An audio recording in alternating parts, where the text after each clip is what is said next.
چون اول کتیش نظر چه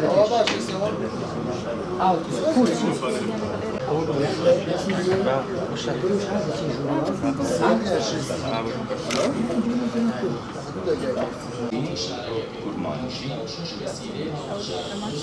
Sorani,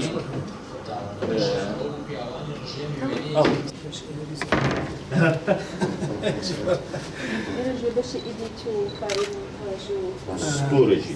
ورزشی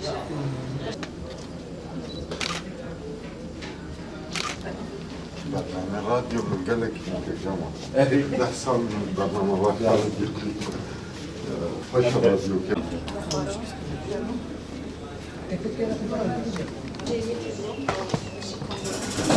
او جو تکنیکا و بجوری و بشی اندازیاری هندسه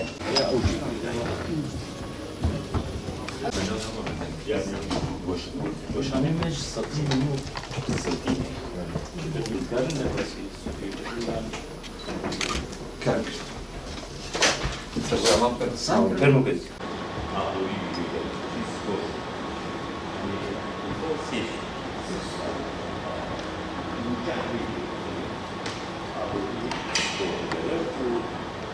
برنامه من وقتی ویدیویی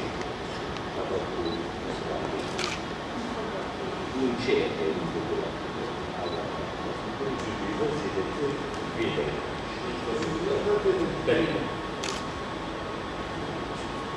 Enerji stüdyolara gidip oraya kalması hem boşuk beraber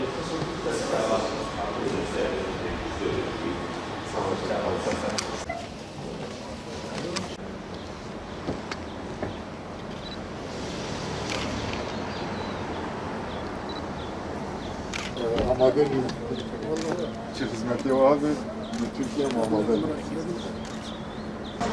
bunları terbiye